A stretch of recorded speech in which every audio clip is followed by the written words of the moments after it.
N'état de plus ardent, viens, n'état de plus dans ton cœur, viens, tel que tu es ardent. Und Ketten zerbrechen, Ketten zerbrechen, Ketten zerbrechen. Mein Herr, das ist das, was wir heute Abend uns wünschen, das Kette zu brechen. Das Kette zu brechen in diesem Raum.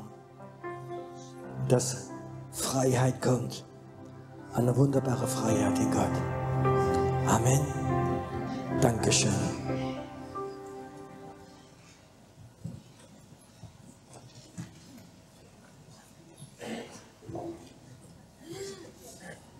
So ein schöner, für die wir später gekommen sind. Bonsoir à tous, à ceux qui sont venus un peu plus tard. Une question, est-ce qu'il y a des gens qui sont là la première fois, qui m'ont jamais vu? Soyez les bienvenus. Ce soir, j'aimerais commencer avec un verset biblique. Je crois que c'est un verset qui a changé ma politique ou ma vision des choses. La Bible dit que tout ce qui est visible, toi, moi, on va tous un jour se dissoudre, ne plus exister. Et tout ce qu'on ne voit pas va être éternel. N'aie pas peur, ton esprit est invisible. Lui, il va retourner à Dieu, s'il est né de nouveau, dit la Bible. Dieu, il va veiller à ton âme et il va revenir à Dieu. Dieu a insufflé son esprit, il l'a mis en toi, il a commencé à Adam, l'esprit de Dieu, et si tu meurs et que tu es né de nouveau, tu es enfant de Dieu, ton esprit retourne vers Dieu. Ton esprit est invisible. Ton corps, un jour, il va s'arrêter. Est-ce que c'est juste ça? Et moi je dis, si je suis honnête, c'est bien comme ça. Toujours maigrir, toujours injecter du Botox. Or, aussi là en haut, on va avoir un nouveau corps et ça va être bon comme ça. Mais il faut que tu saches, il y a un monde invisible et il y a quelque chose de visible. Et nous, les humains, on a notre focus avec notre tête, nos yeux, on regarde tout ce qui est visible. On a nos yeux et on est toujours ciblé, on vise toujours ce qui est visible. Et la Bible dit que l'invisible est plus important. Et ce soir, j'aimerais parler de ce qui est visible et de ce qui est invisible. Je vais vous donner un exemple. Une histoire qui m'a profondément touchée, c'est l'histoire d'un évangéliste. C'était dans les années 60. En Amérique, il est allé de ville en ville. Il avait beaucoup de succès. C'était un super évangéliste, un super prédicateur. Peu importe où il allait, il y a beaucoup de personnes. Et beaucoup de personnes se sont converties. Et l'évangéliste, il se réjouissait de ça, il se réjouissait de son ministère. Et j'ai rencontré des chrétiens en Suisse. Ils avaient de l'arthrose dans la mâchoire, ils ne pouvaient pas rigoler. Et aussi dans le culte, on peut rire parfois. Je crois que ce soir, j'aimerais continuer avec cette histoire. Cet évangéliste, il visitait toutes les villes, il allait de ville en ville et beaucoup de gens le connaissaient. Mais ce qu'on ne savait pas, il y avait une vieille dame, complètement normale. Elle était à la retraite, personne ne la connaissait, mais elle avait une relation avec son Dieu. Et avant que cet homme allait dans la ville, 1 ou 2 semaines avant, elle allait dans cette ville où il allait après. Elle prenait une chambre. Il était écrit, parfois elle mettait du journal par terre et pendant 1 semaine, elle priait, elle pleurait pour les perdus. Elle mettait du journal par terre parce qu'elle ne voulait pas mouiller le sol avec ses larmes. Après, cette femme est morte, elle est allée au Seigneur, et cet évangéliste, à partir de ce moment, il n'avait plus de succès. D'où venait son succès? De lui, visible, ou de cette femme invisible qui priait? Et quand je lisais son histoire, ça m'a touché profondément. Et je pense que cet évangéliste, il avait eu beaucoup de gloire des hommes. Et cette femme, personne ne la connaissait. Mais un jour au ciel, qu'est-ce que va être son salaire au ciel quand elle va être auprès de Dieu? Et moi, c'est la preuve que les gens qui font un travail invisible, on ne voit pas, mais dans l'esprit, ça a beaucoup d'effets. Et nous, on est focalisés sur ce qu'on voit. Combien de gens étaient à une conférence? Comment était la musique? Qu'est-ce qu'on écrit dans les journaux? Mais est-ce que c'est ce que Dieu, lui, voit? Ce grand prophète Samuel, il n'a pas reconnu David. Ça ne pouvait pas que ce petit jeune, ce petit garçon soit le roi. Et Dieu dit, si Dieu voit ce qui est dans le cœur, il ne voit pas ce que voient les yeux, mais ce qui est dans le cœur. Même ce prophète Samuel ne voyait pas ce qu'il y avait dans l'invisible. Et je crois que c'est tellement important de savoir, il a quelque chose d'invisible, un monde invisible. Et je crois que beaucoup de chrétiens, ils ont entendu peu de choses de tout ça. On a entendu beaucoup de prédications, mais on a peu entendu de prédications sur l'invisible. Les principes qu'on a entendus, c'est pour le visible. Être chrétien, c'est l'Église, les structures d'Église, une organisation, c'est l'immeuble. Ça, c'est ce qui est visible. Qu'est-ce qui se passe dans l'invisible au travers d'une Église? Vous vous êtes déjà posé la question? Ceux qui vont à l'église, qui ont un pasteur, demande voir ton pasteur. Quelle est l'action de notre église dans le monde invisible, dans notre ville? Peut-être il dit, oh, mais ça, c'est pas notre travail. Si, c'est écrit dans la Bible que l'église de Jésus doit, dans le monde invisible, dans le monde démoniaque, proclamer les plans de Dieu. C'est écrit dans la Bible. Et ça, c'est le monde invisible. Et je crois que toute l'énergie de l'Église, qu'est-ce qui est visible? Il y a peu de temps, j'étais en Suisse quelque part. On avait plusieurs cultes. Et il y avait vraiment un temps de réveil. On a beaucoup prié aussi. Le problème, il y a trop de gens qui sont venus. Alors la secrétaire du pasteur m'a téléphoné et dit... Donc, elle disait, le leader sont très déçus parce qu'on voudrait être un modèle pour notre ville. Ça ne l'intéresse pas que les gens se sont convertis, qu'ils ont été délivrés ou guéris. Non, elle voulait juste un modèle visible. Et je crois qu'ils font attention qu'on ne se concentre pas sur ce qui est visible, mais sur ce qui est invisible. Il y a 2 jours, quand je suis venue ici, en général, j'ai un chauffeur qui m'emmène, je descends le siège, je peux rester dans la prière et quelque part, quand j'ai traversé la frontière à Bâle, j'avais l'impression du Saint-Esprit, il faut que je m'annonce.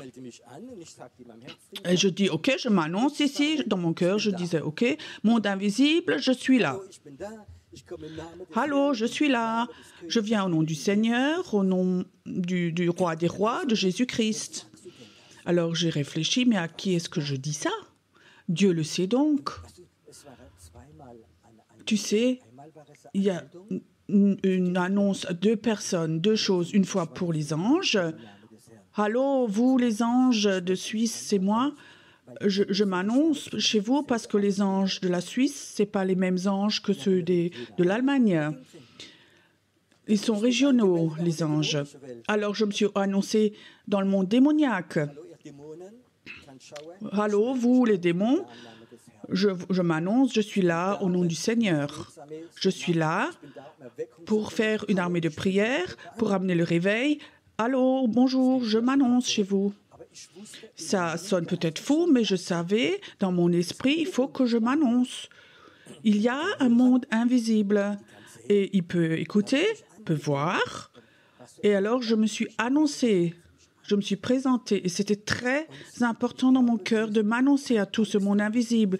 Et je crois qu'il faut qu'on n'ait pas peur de ce monde invisible parce qu'on est avec le Saint-Esprit, avec Jésus-Christ et on a la protection de son sang. Je ne vais pas dans le monde invisible où je veux faire la concurrence au monde occulte. Non, mais je vais dedans parce que Dieu m'a appelé à rentrer là-dedans, parce que Dieu a dit dans sa parole que le monde invisible va être éternel. Un pasteur m'a demandé un jour, ouais, toi avec ton monde invisible, où est-ce que c'est écrit ça dans la Bible? Quelque part, ça m'a choqué un peu. Alors je dis, Saint-Esprit, donne-moi donc un des versets les plus importants de la Bible. Alors il dit, de la prière que Jésus nous a appris, le Notre Père, que ton règne vienne sur la terre comme au ciel. Ça signifie le ciel est invisible et dans l'esprit et tout ce qui est dans le ciel doit descendre sur la terre. Et il faut qu'il y ait un lien entre la terre, un lien spirituel entre la terre et le ciel. Et je crois que nous, on a toujours cru pendant des centaines d'années, les chrétiens, ils vivent sur la terre. Alors on a fait comme un bunker, l'église, on prie dedans, on est protégé, on prêche, on chante, on fait tout là-dedans, ce qui n'est pas faux, mais c'était enfermé. Et je sens qu'en ce moment que Dieu dit, j'aimerais faire des ouvertures pour que mon peuple, de plus en plus, ait une relation avec le ciel et le tire en bas et que ces passages soient ouverts du naturel vers le surnaturel. Ce soir, je me suis posé la question, qu'est-ce qui empêche les gens d'aller dans le monde invisible, de regarder? Vous vous êtes déjà posé la question, ou j'aimerais te poser la question. Est-ce que toi, tu as soif de regarder dans ce monde invisible, de le comprendre, ou d'y aller si Dieu te dit? Ou est-ce que tu dis non, c'est bon pour certaines personnes, moi je suis content, j'ai mon système, je lis la Bible, je suis chrétien, je suis converti, moi j'appartiens à Jésus, quand je suis mort, je suis chez lui, ça me suffit, c'est OK. Moi je ne veux pas t'enlever cette foi, mais je crois qu'il y a des gens qui en ce moment sentent que Dieu appelle ton esprit à aller dans une autre dimension. Tu sais, il y a plus. Lorsque j'étais nouveau converti, j'étais dans une petite église pentecôtiste. Il y a encore 2 autres frères, 3 couples, et on avait une soif. Malgré que c'était une église pentecôtiste, il n'y avait plus rien de pentecôtiste, c'était complètement normal. Alors, avec ces 3 frères, on a prié ensemble et tous les 3, on avait quelque chose, on voulait plus de Dieu, on voulait plus du surnaturel, on voulait plus de l'esprit. On était tous nouveaux convertis, on est allé chez le pasteur, on a dit, pasteur, dans la écrit tellement de belles choses dans la Bible, nous on veut avoir plus, on veut avoir ce qui est écrit, les choses du Saint-Esprit, avec le parler en langue, avec les dons, on est intéressé avec tout ça. Alors il remarque qu'il n'arrive pas à nous lâcher, alors il dit oui, ok, à partir de la semaine prochaine, je fais 3 soirées bibliques sur le Saint-Esprit, les dons de l'Esprit. Nous, on s'est réjouis. Et vraiment, de l'Église, il y a beaucoup de gens qui sont venus, d'autres se sont rajoutés, et ils nous enseignaient sur les dons de l'Esprit, sur le Saint-Esprit, sur les dons. Il nous a enseigné un bout, et de l'autre côté, une grande peur pour faire des fautes. Et 80% de son enseignement, c'est attention à faux prophètes, faux témoignages, fausses prophéties, pour que les gens aient peur et ils ne voulaient plus rien savoir de tout ça. On était déçus et on savait que ce n'est pas ça. Avec la peur, on peut contrôler les gens. Et beaucoup de leaders spirituels, je crois, ont souvent peur. Ils prennent la peur pour contrôler les gens. La dernière fois, quand j'étais en Israël, tout le groupe est parti à la maison. Donc, je rallongeais 4 jours et pendant ce séminaire, je voulais passer du temps seul là-bas, en Israël. Alors, j'étais dans la mer Morte le matin. Donc, l'eau était assez chaude et il y avait un peu de buée. Alors, on ne voyait pas plus loin que 4-5 mètres, mais ça ne me gênait pas. J'étais là-dedans dans la mer Morte, il y avait presque 28 degrés, c'était vraiment agréable. Alors, on entend toutes les langues autour de nous, de l'hébreu, du russe, l'anglais, toutes les langues. Alors, j'entends quelqu'un parler en français, là, dans la buée. Oui, c'est rare en Israël. Alors, je me rapproche un peu pour écouter. Et je pense, c'est pas le français de Paris, mais plutôt des Alsaciens. Ils ont comme ça un accent, tu comprends? Alors je m'approche. Il y avait un homme avec 2 enfants, les enfants 22 ans, l'homme avait peut-être 50 ans. Et je vais là-bas et pour écouter ce qu'ils racontent. C'était des Alsaciens. Et je dis bonjour, les Alsaciens, les Français, oui, vous êtes d'Alsace, oui, on est de Mulhouse, et puis ceci, cela. Alors, ils me racontaient, après 2 minutes, ils me racontent, c'est des chrétiens. Ils vont dans une toute grande église à Mulhouse. Et pendant qu'ils me racontent, le Seigneur me dit, cette femme, la femme de cet homme, de ce chrétien, c'est une sorcière. Comment est-ce qu'on dit ça à une personne, hein? Alors, j'ai demandé, écoute, comment va donc ta femme? Alors, il dit, il y a 3 semaines, elle est décédée. 45 ans, elle était croyante. Non, elle avait quitté le Seigneur. Je dis, écoute, ta femme, c'était une sorcière. Alors, la fille crie, je dis, papa, je t'ai toujours dit. Alors, il était là, oui, je sais, ma femme vivait dans la sorcellerie, ma vie, c'était un enfer, je suis tellement content qu'elle est décédée. Et là, à la mer morte, on était là, dans l'eau, et je dis à la fille, tu sais, cet esprit de ta mère, de la sorcellerie est posé sur toi, est-ce que je peux te délivrer? Et elle est venue là, et l'homme est venu, le fils est venu, et là, dans l'eau, dans cette buée, l'esprit de sorcellerie est sorti.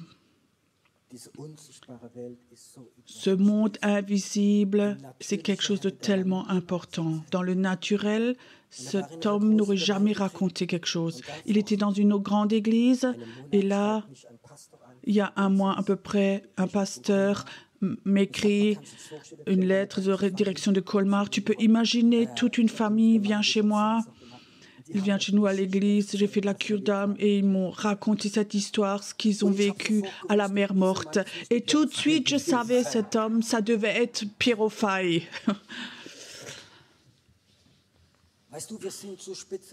Tu sais, on est tellement spécialiste sur ce qui est visible.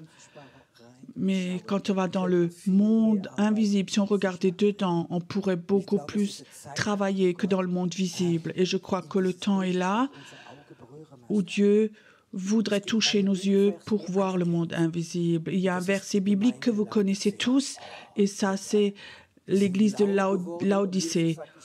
Ils sont devenus tièdes et Dieu dit de préférence j'aimerais vous cracher. C'est pas pire, ça n'existe pas. Mais deuxième partie, on oublie souvent. Jésus dit je vous conseille achetez une pommade pour vos yeux pour que vous voyez de nouveau. Alors la tiédeur s'enlève de nouveau. Pourquoi est-ce qu'ils sont devenus tièdes? Parce qu'ils ne voyaient plus rien. Quand les chrétiens commencent à voir dans le monde invisible, quand les chrétiens commencent à voir et comprennent les choses spirituelles, les arrière-plans, et ils grandissent là-dedans, moi je peux te dire, plus jamais tu ne seras tiède. Amen. Et les chrétiens sont devenus tièdes parce que la tradition les a fatigués. Ils vivent dans ce système religieux. Ils ont souvent enfermé dans la religion, dans les églises, dans les concessions, dans les dénominations. Et on leur dit, il n'y a pas plus, tu as tout, il faut que tu sois heureux comme ça. Il faut juste te soumettre. Et Dieu dit, ça c'est pas tout, il y a beaucoup plus. Il y a beaucoup plus. Pas seulement pour certains, mais pour tous. Cette question que je me posais, pourquoi, quand Dieu appelle, pourquoi il y a tellement de personnes, ils ont peur du surnaturel, ils ont peur du monde invisible. Tu sais, le monde invisible, on ne rentre pas comme ça par curiosité. Mais on y va quand l'Esprit de Dieu nous appelle. Dieu veut appeler à que tu ailles dans une autre dimension, dans une dimension où il n'y a pas de limite, où le surnaturel est tellement fort, où tu peux apprendre tellement du Saint-Esprit. La Bible dit, l'onction va nous enseigner, le Saint-Esprit va nous enseigner. Je n'ai pas eu de livre, je suis en communion avec le Saint-Esprit, c'est tout. Et le Saint-Esprit veut nous emmener dans d'autres dimensions aussi. Dans la guerre spirituelle, le réveil va venir quand un esprit une armée de prière va se lever et prend autorité. Et dans ces temps, on vit dans ces temps-là, c'est ce que Dieu veut faire. Ce soir, j'ai comme ça dans mon cœur, qu'est-ce qui est la cause? J'ai même inscrit plusieurs points. Quelle est la cause? Pourquoi les gens, toi, moi, ne peuvent pas aller dans le monde invisible? Je crois que parfois, c'est aussi une question d'honneur. Nous, on aimerait bien être honorés. Sans doute, tu ne reçois pas d'honneur quand tu vas chez ton pasteur et tu dis « Pasteur, ce matin, il y avait un ange dans ma chambre. » Peut-être il y a certains pasteurs qui disent « Oui, Dieu est bon, Dieu est gentil. » Mais peut-être qu'ils pensent « on ne peut même pas le prendre au sérieux. » Il y a peu de temps encore, il y a un leader spirituel qui venait chez moi et qui dit « Toi avec tes anges, toi avec tes anges. » Mais quand un ange vient, et quand un ange me montre quelque chose, je ne dois pas le raconter. Et je peux vous dire, au début, j'avais beaucoup de mal à raconter certaines choses que j'avais vécues parce que je savais que les gens, ils vont me mettre de côté. Pierrot est gentil, sympa, mais il a un peu quelque chose de pas clair. Mais après, j'ai quand même commencé à raconter sur ce monde invisible. Alors, j'ai commencé à raconter. Alors, il y a tellement de gens qui sont venus. Moi aussi, j'ai fait la même expérience. Moi, je l'ai vu. Et ça a tellement aidé les gens. Et j'aimerais de tout mon cœur aider les gens et expliquer les gens que s'ils font eux-mêmes les expériences, qu'ils disent ils ne sont pas fous, mais c'est quelque chose qui est naturel. Moi, je crois qu'on vit dans un temps où le monde spirituel va s'ouvrir et on va vivre des choses, on va aller dans le surnaturel qu'on ne peut même pas imaginer. Il y a plusieurs années, le lundi, j'avais toujours mon jour de repos en tant que pasteur. Alors souvent, quand les enfants étaient petits, de temps en temps, je prenais une demi-journée, j'allais à la piscine, au sauna. Le matin, il y avait peu de monde. Et alors j'étais tranquille, je rentre dans le sauna, je m'assieds. Il y avait juste un homme encore dans ce sauna. Et je remarquais que cet homme avait la position du yoga et le méditer. Et je sentais qu'il était sorti de son corps. Ça ne me gênait pas, j'étais là, j'avais prié. Alors, il sort. Après 10 minutes, moi aussi. Alors, je le demande, vous étiez à quelle altitude? Alors, il me dit, oui, 300, 400 mètres, sans doute. Alors, je dis, waouh, si peu. Moi, j'étais devant le trône de Dieu, tu comprends? Il s'est donné tellement de peine pour méditer et tout. Il ne faut pas qu'on ait peur du monde invisible. Nous, on va voler plus haut que tous les autres. On va rentrer plus haut. Et je crois que c'est quelque chose d'important. Parfois, ça a à voir avec de l'orgueil. Imagine, tu es un leader de groupe de maison, connu de ton église. Tu as un bon enseignant, tu as de bonnes connaissances et les gens t'estiment. Et maintenant, tu commences à avoir des expériences dans le monde invisible. Peut-être des rencontres avec les démons, avec les anges, avec le surnaturel. Et tu commences à raconter tout ça. Alors, tu sais très bien, ta position va être un peu ébranlée. On va sans doute te rétrograder, de ne plus être tout à fait normal. Ça peut aller très vite, mais je crois que beaucoup de gens ont peur de ce monde invisible. Tu sais, le monde invisible, ce n'est plus naturel, c'est surnaturel. Et si tu rentres dedans, tu es dans le surnaturel et tu ne peux pas tout contrôler. Et je crois que c'est quelque chose qui est très, très important. Arrête d'avoir peur, mais la peur, je dois le dire, la peur, c'est un péché.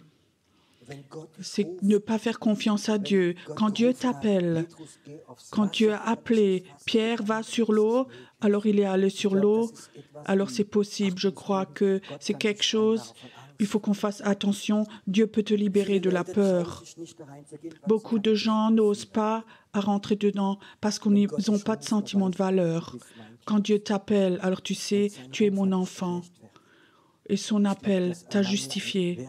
Je crois qu'un manque quand on a un manque d'estime de soi, ça peut être une raison. Ou les finances.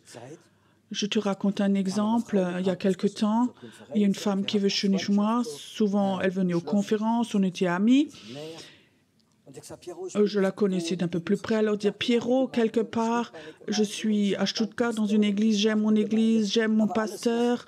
C'est une église vraiment puissante, mais tout ce qui est don de l'esprit, surnaturel, prophétique, il n'y a rien qui est là. J'aimerais tellement que mon pasteur t'invite. Mais il ne m'a jamais invité. Alors la femme a dit, je fais autrement. Pierrot, je t'invite chez nous, à la maison, pour le petit déjeuner. Et par hasard, comme ça, j'invite aussi le pasteur. Tu sais, quand les femmes volent quelque chose, elles ont des idées. Alors elle l'a fait, et ce pasteur était là. C'était vraiment un homme très sympa, avec beaucoup de succès. Grande église. Alors il dit, Pierrot, j'ai déjà entendu plusieurs prédications, je trouve super ce que tu fais, comme tu le fais, mais ça, je ne peux pas l'autoriser. Je dis, qu'est-ce que tu veux dire avec ça? Tu sais, on a construit un immense immeuble, il faut qu'on paye 25 000 euros, on a notre crédit. Et on a beaucoup d'hommes d'affaires qui payent là. Et si je fais ce que toi tu fais, certains d'entre eux partent, alors je ne peux pas payer et je peux fermer. Moi, ça m'a vraiment touché, cette chose, la peur du surnaturel, la peur du Saint-Esprit à cause des finances. Je peux écourter, 6 mois après, cet homme a eu un infarctus. Il devait donner l'Église. Et j'avais l'impression, il ne faut pas qu'on joue. Quand le Saint-Esprit appelle, alors il faut que tu lui obéisses. Et il va appeler, et je crois que c'est quelque chose d'important. Peut-être qu'il y a aussi des liens qui sont là. D'un ami, une sexualité pas pure ou d'autres choses. Alors on a peur de rentrer dedans. Moi, je peux te dire, tout péché que nous reconnaissons est dissous, effacé. Je crois que c'est important de savoir si Dieu t'appelle à rentrer dans le monde invisible, alors il t'a justifié et tu peux dire, Seigneur, tu sais, j'ai des fautes, je suis pécheur, mais je sais que ta grâce est plus grande et que tu me pardonnes tous mes péchés. Et tu peux faire ce pas. Quand Dieu t'appelle, tu peux aller dedans. Dieu ne te demande pas quelque chose d'impossible s'il t'appelle. Alors j'ai eu cette parole ce soir, comme Jésus dit à Pierre, « Qui suis-je » Il dit, « Tu es le Fils de Dieu. » Alors il dit, « Tu es rocher, sur toi, je vais construire mon église et je vais te donner une clé, que ce que tu vas lier sur la terre, tu vas délier au ciel. Ce que tu vas lier sur la terre, tu vas lier au ciel. Je te donne une clé spirituelle pour délier. » Et Dieu m'a parlé ce soir. Il dit, Pierrot, il y a beaucoup de gens, ils voudraient aller dans cette dimension, d'aller dans le monde invisible, mais quelque chose les lie. Quelque chose les lie en bas sur la terre. La peur de perdre le contrôle, mammon, ta position, l'honneur, le péché. Je ne sais pas quoi, mais toi, tu le sais toi-même si tu demandes Dieu. Qu'est-ce qui t'empêche que ton esprit va dans une autre dimension? Qu'est-ce qui peut être là qui t'empêche? Je ne vais pas faire un séminaire de cure d'âme avec toi ou un rendez-vous, mais je crois que c'est entre le Saint-Esprit et toi, tout seul. Et tu penses peut-être, oui, mais Dieu a dit ça à Pierre, tu as la clé. Mais si tu lis 2 chapitres plus loin, dans 18, il est écrit, Dieu dit à l'Église, donc la même chose, délie et délie. Ce que tu délies sur la terre est délié au ciel. Je crois que le Saint-Esprit voudrait élever notre esprit, d'aller dans le surnaturel. Mais la peur du passé, peut-être que tu viens de l'occulte, peut-être que tu étais dans le New Age ou dans d'autres choses. Quelqu'un t'a dit, fais attention du surnaturel, tu vas de nouveau glisser dedans. Moi, je te dis, si tu fermes les clés, les portes à clé, elles ne sont plus ouvertes. quelle est la cause que ton esprit ne peut pas s'élever? Premier point. Est-ce que tu crois que Dieu t'appelle à aller en une autre dimension quand tu pries, quand tu as des visions, quand tu veux faire la guerre spirituelle, quand tu sors, ce que j'ai dit hier soir, comme à Josué, de prendre, quand tu pries, quand tu marches dans les rues, de prendre possession? Qu'est-ce qui t'empêche à aller dans cette dimension-là? Le Saint-Esprit, si tu es honnête, il va toujours te le montrer. Où est ton point faible? Et tu sais, si tu as reconnu ton point faible, et tu sais ce que c'est, alors je crois à cette clé que Jésus a donnée à Pierre, cette clé de l'autorité pour délier, au nom de Jésus. J'ai demandé, Seigneur, qu'est-ce que je dois prêcher? Alors le Seigneur a dit, tu sais, c'est tellement pas important, mais l'Esprit du Seigneur est sur toi pour faire quelque chose. Tu es qu'un outil. Alors je dis, Seigneur, mais qu'est-ce que c'est ce outil? Alors il m'a montré une image de ciseaux. Et je disais, qu'est-ce que c'est? Délier, couper. Il y a des personnes qui sont là, ils sont appelés à aller dans le surnaturel, dans ce monde spirituel de l'esprit, mais quelque chose les lie encore, quelque chose les empêche. Le Seigneur dit, ce soir, couper, délier. Est-ce que vous croyez qu'il existe une autorité pour couper? Tu sais, parfois, je suis épatée avec ma petite foi quand Dieu dit « fais ceci ». Et je le fais, alors je m'étonne toujours quelle autorité Dieu peut te donner à des personnes complètement normales. Il y a certains temps, on avait une femme qu'on a accueillie chez nous avec 2 enfants. Elle était nouvelle convertie et elle était alcoolique. Et je sais encore, tout d'un coup, on reçoit un appel de la voisine de la femme et elle dit, elle a regardé dans la maison, elle a 2 petits-enfants et la mère était couchée par terre dans le coma. 2 enfants étaient sur la chaise, ne pouvaient pas descendre, ils avaient complètement les couches pleines. Et cette femme était 6 heures dans le coma parce qu'elle était bourrée. Alors cette femme, on l'a emmenée à la maison et le mari a dit « c'est OK », il est aussi venu à la foi. Chez nous, elle vivait 8-10 jours, elle buvait plus rien du tout, elle faisait la louange, elle participait, elle savait bien chanter, elle avait vraiment de la joie. Et le soir, on avait un groupe de maison. Et à l'époque, on avait souvent un grand groupe de maison avec 20-25 personnes. Et à 8 heures, ça sonnait et les gens venaient rentrer. Tout d'un coup, cette femme descend d'en haut et je remarquais, elle ne pouvait presque pas marcher. Elle dit, j'ai bu 1 litre de cognac. Cet après-midi, j'étais au supermarché et maintenant, je viens de boire ce litre de cognac. Et tout d'un coup, je voyais comme les démons commençaient à parler en elle. Elle était complètement ivre, 1 litre de cognac, qui a une femme peut-être 50 kilos, et les démons commençaient à manifester, à parler, et ça sonne, et les gens viennent. C'est vraiment une super atmosphère. Viens, rentre là. Et elle... Qu'est-ce que tu veux donc faire?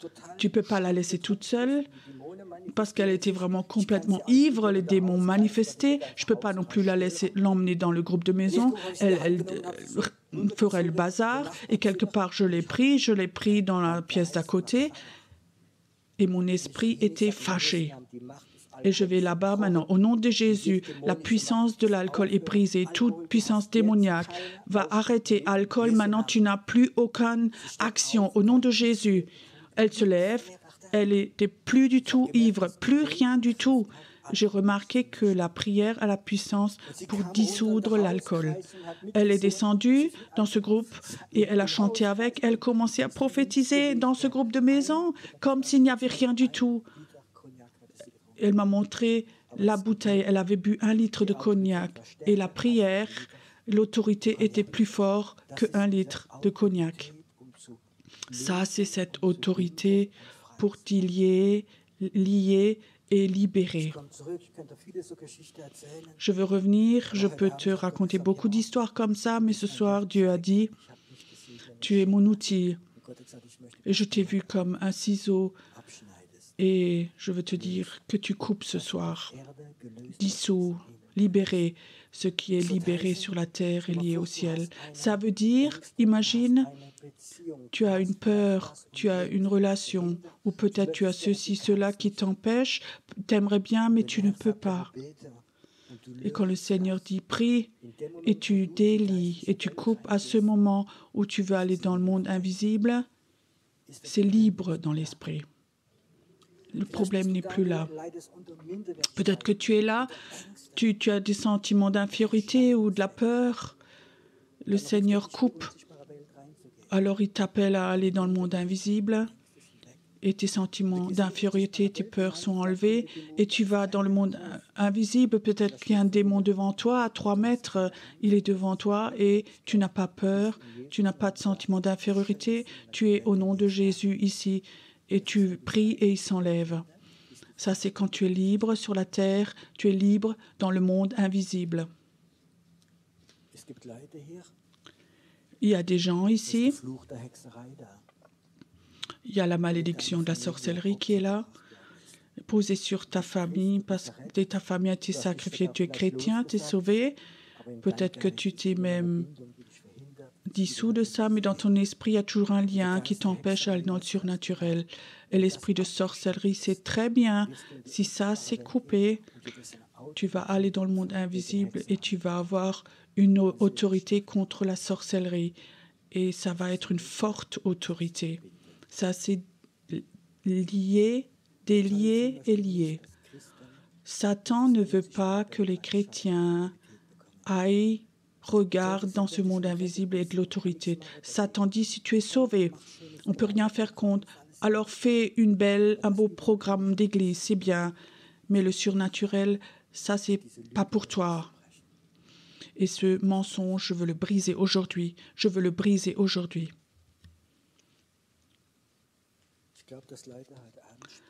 Je crois que ce soir, il y a des gens qui vont sentir ce soir que l'esprit de l'homme, il n'est pas en haut dans la tête, mais en bas dans le ventre. Et certains vont sentir qu'il y a quelque chose en toi qui te contrôle toujours encore. Il y a des chrétiens, ils sont sous un esprit de contrôle d'un leader spirituel. Il y a des chrétiens où leur pasteur les contrôle complètement. Ils n'osent pas aller ailleurs, autrement, ou plus loin. Et ça aussi, ça peut être brisé. Dans le dernier petit déjeuner pour femmes, une femme venait me voir. « Pierrot, je suis tellement touchée du Saint-Esprit, c'est tellement beau. Je suis dans une église, elle est anti-charismatique et j'aimerais bien venir chez vous. » Je dis « Mais viens donc. » Et elle dit « Je ne peux pas. » Je dis « Pourquoi ?» Alors elle dit « Tu sais, quand je me suis convertie, quand j'étais nouveau convertie, on est venu à cette église, alors je suis allée en cure d'âme. Je suis allée en cure d'âme chez le pasteur et je lui ai raconté tout mon passé. Et aussi, j'avais trompé mon mari. Lui m'a donné le pardon. Je lui ai dit, j'aimerais bien aller à la Taube. Alors il a dit, si tu fais ça, je raconte à ton mari cette histoire.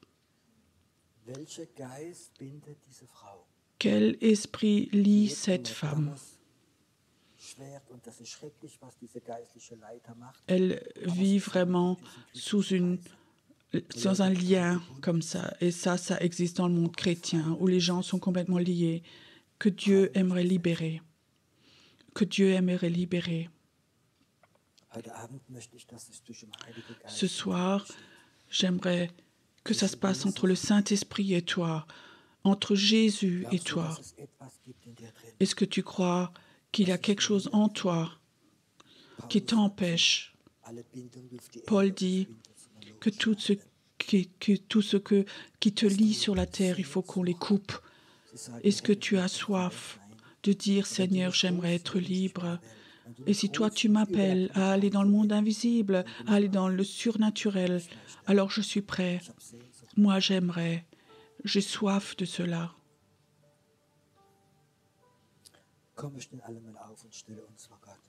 Venez, on se lève une fois, on se met devant notre Dieu.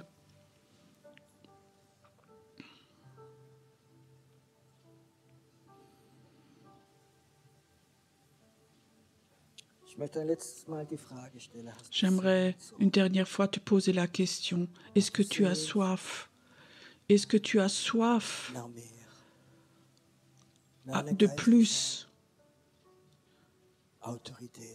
Soif d'une autorité spirituelle. Est-ce que tu as soif de plus? Est-ce que tu as soif du réveil? Est-ce que tu as soif d'avoir cette toute-puissance? Les Baals prêtres, pour les lier, de repousser leur puissance. Est-ce que tu as soif d'avoir une autorité dans le monde invisible, pas d'avoir une position dans une église, dans une organisation, mais une autorité spirituelle, de lier toi-même, de couper.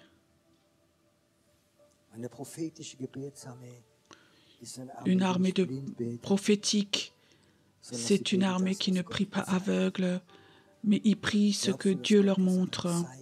Est-ce que tu crois que Dieu veut te montrer ou lui dit « Prie pour ceci, coupe ceci ». Est-ce que tu crois que Dieu voudrait que tes yeux soient touchés pour que tu commences à voir ce qui est dans le monde invisible, ce qui se passe quand toi tu pries, quand tu jeûnes, quand tu proclames, quand tu adores? Est-ce que tu voudrais comprendre ton action invisible par ta propre vie?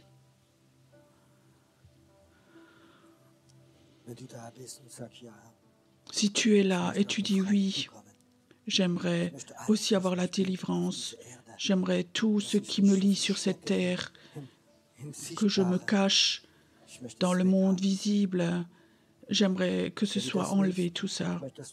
Si tu le veux, tout ça, j'aimerais que tu fasses juste une chose. Tu prends ta main et tu le poses sur ton esprit, sur ton ventre. C'est un moment de libération. C'est un moment où l'esprit de mort te lâche. C'est un moment où l'esprit de sorcellerie va être coupé, que toute malédiction de sorcellerie qui avait influencé ta vie va s'en aller. Et là où toi tu es là, et tu l'as laissé magnétiser, moi je te délie. Ça va s'enlever de toi. Et toi qui vis sous les peurs, ça peut être peur. C'est comme une paranoïa. Je le prie au nom de Jésus. Tout esprit de peur va s'enlever de toi. Maintenant, ça va s'enlever de toi. La peur, tu vas s'arrêter maintenant. Tu vas sortir, tu vas sortir, tu vas sortir. Où tu avais hérité la peur de tes parents, de ta mère, de ton père. Peur, tu t'en vas au nom de Jésus. Tu t'en vas, tu sors. Toute forme de peur, toute forme de peur d'araignée, des animaux, de la nuit, ça sort de toi. Ça se dissout, ça part, ça te quitte. Peur du surnaturel, tu t'en vas au nom de Jésus. Et toi qui as regardé des films occultes qui t'ont fait peur, ça s'en va au nom de Jésus. Ça s'en va au nom de Jésus. Maintenant, ça s'en va. Ça te quitte. Et toi qui es sur la fuite toute ta vie, tu étais dans la fuite dans toute ta vie, je brise ça au nom de Jésus, ça s'en va au nom de Jésus, ça sort de toi maintenant. Maintenant, il y a quelqu'un qui est là, tu as peur, un problème avec ton oreille, tinnitus, ça s'enlève maintenant, ça sort de ton oreille, ça sort, et tu vas entendre de nouveau la voix de Dieu, dit le Seigneur. Ça s'enlève de toi maintenant. Plusieurs personnes sont là, ils ont peur, il y a 2 personnes qui sont là, ils dorment la nuit avec la lumière allumée parce qu'ils ont peur de la nuit. Et je brise au nom de Jésus cette peur de la nuit, peur de ténèbres, tu pars complètement. Et peur de la mort, peur de la maladie, peur du cancer, ça s'en va au nom de Jésus, ça s'en va au nom de Jésus. Toute peur de cancer s'en va, ça s'en va. Peur de cette maladie, peur de la mort, tu t'en vas, tu sors maintenant complètement. Je coupe maintenant. Et la peur va complètement être enlevée. Et quand tu vas dans le monde invisible, tu vas avoir une sagesse et tu vas avoir la foi et tu vas complètement avoir confiance dans le Saint-Esprit. Maintenant, c'est libéré. Maintenant, c'est libéré. Complètement libre, complètement libre, complètement libre. Je vois maintenant comme le Saint-Esprit vient maintenant, comme une vague. Il te touche. Là où maintenant, quelque chose a été coupé, il y a comme une huile qui vient maintenant. C'est l'huile de guérison. Toi qui es là, et quelqu'un qui est là, tu avais vu un enfant mort devant toi et depuis ce jour, tu as des peurs qui sont rentrées en toi. Ça s'en va maintenant de toi, ça te quitte, ça te quitte. Ça te quitte maintenant, complètement, complètement, complètement, maintenant. Et Père, ce choc qu'elle avait vécu, que tu l'enlèves maintenant, maintenant, que tu l'enlèves maintenant. Je te délie, je te libère maintenant de cet esprit, maintenant. Je te libère maintenant de cet esprit, de cette puissance spirituelle. C'est un temps de libération maintenant. C'est un temps où je libère, je libère. Merci Seigneur, merci Seigneur. Que le monde invisible va s'ouvrir. Des gens prophétiques vont être nés. Il va y avoir des prieurs, des intercesseurs prophétiques maintenant qui vont être nés, qui vont venir. Ça vient maintenant, ça vient. 2 personnes sont là qui ont de l'asthme. Et maintenant, ça s'ouvre, ça s'ouvre. Et maintenant, tu peux de nouveau respirer, tu peux inspirer, ça s'ouvre, tes poumons s'ouvrent. Maintenant, au nom de Jésus, ça s'ouvre maintenant. Maintenant, ça s'ouvre. Il y a quelqu'un qui est là maintenant dans tes pieds. Tes pieds il y a des crampes dedans. Ils sont comme tes pieds ont des crampes maintenant. Tes pieds ont touché des endroits où étaient beaucoup d'occultes. Il y avait des serpents et les serpents lâchent. Les serpents lâchent maintenant. Au nom de Jésus, les serpents te lâchent maintenant. Maintenant, les serpents te lâchent. Et tu vas apprendre, dit le Seigneur, à marcher sur les serpents. Je vais maintenant libérer tes pieds. Je vais libérer tes pieds maintenant, complètement, complètement, complètement. Il y a une personne qui est là. Tu es né dans l'inceste. Et c'est comme une puissance sombre qui est venue sur toi. La honte est sur toi. Et Jésus dit, j'ai porté la honte à la croix. Et cet inceste est brisé, ça va être brisé. Et tu vas, je dis ce mot, elle va être dans le monde invisible et tu vas voir à la derrière, il y a des puissances démoniaques qui étaient derrière et tu vas avoir de l'autorité et tu vas te venger et tu vas voir des gens qui vont vivre sous ce poids. Et tu vas être une libératrice, ce poids de l'inceste. Tu vas être une libératrice. Il y a quelqu'un qui est là. Toute la journée, tu avais de fortes douleurs dans la nuque. Tu pouvais presque plus tourner la tête. Mets ta main dessus maintenant, sur ta nuque. C'est brisé. Ces malédictions sont brisées. L'ennemi ne voulait pas que ce soir que tu viennes ici, mais je le brise au nom de Jésus. Ta nuque maintenant est libérée, cette malédiction est brisée maintenant. Et ce joug s'enlève de toi. Tu vas être utile, dit le Seigneur. C'est un temps de libération. Seigneur, toi tu as dit ce que nous délions sur la terre est délié dans le ciel. Et tu vas ouvrir des portes dans le ciel et ça va se passer. Ça va se réaliser, ça va se réaliser, ça va se réaliser. Bah, je ne sais pas pourquoi, mais si tu as l'impression maintenant, inspire profondément et étire-toi comme ça maintenant, alors tu as le droit de le faire. C'est comme si corporellement tu sens que quelque chose est parti de toi, quelque chose t'a quitté. Tu peux t'étirer comme ça. Ça se passe maintenant. Arrête d'être coincé. Détends-toi dans la présence de Dieu. Et maintenant, peux-tu que tu bouges un peu, ton problème de colonne vertébrale s'enlève. C'est comme si Dieu mettait de l'huile comme ça dans ta colonne vertébrale, dans tes disques vertébraux. Ça se passe, ça se fait au nom de Jésus. Merci Jésus, que ce que tu as commencé, ça va continuer. Écoute, ce n'est pas une histoire de moment, mais certains ce soir vont rentrer chez eux, vont aller dans leur lit. Et le Seigneur va te parler. Il va te montrer ce qui s'est enlevé, ce qui t'a quitté, ce qu'il a fait. Il va te montrer de nouvelles choses. L'esprit prophétique est là, il se pose sur toi. Et parce que tu as ouvert ton cœur, tu vas voir comme cet esprit prophétique est sur toi. Il veut t'emmener, il veut t'emmener. Il va aller avec toi. Il va aller avec toi. Amen. Inspire encore profondément, c'est là. Ça délivre, la délivrance est là. Inspire. Il y a aussi quelqu'un qui a des problèmes de reins, je vois. Il y a la libération qui se fait en toi et tes reins sont touchés. C'est comme si la vie rentrait en toi. Tu es un Dieu merveilleux. Tu es un Dieu merveilleux. Amen. Venez, vous pouvez de nouveau vous rasseoir.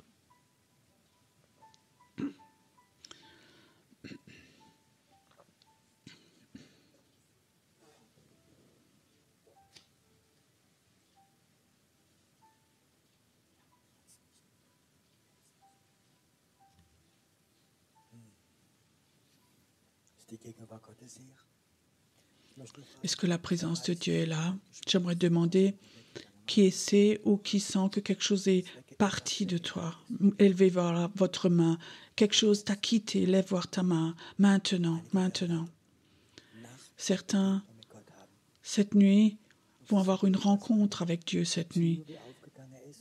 C'est comme si une porte s'était ouverte et ça a quelque chose à voir avec ton appel, quelque chose que tu sais depuis longtemps en toi. Il y a quelque chose qui est en toi. Dieu appelle des gens en Suisse à aller dans une autre dimension. Une des appels les plus grands, les plus beaux, c'est celui du libérateur.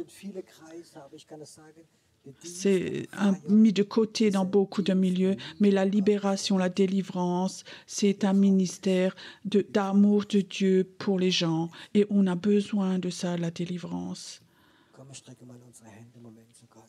Venez, élevons nos mains vers Dieu. Et on va bénir ce Dieu maintenant, ce Dieu qui fait des miracles. Maintenant, maintenant. Et pendant que toi, tu élèves tes mains maintenant vers ton Dieu, je sens comme Dieu pose quelque chose dans tes mains.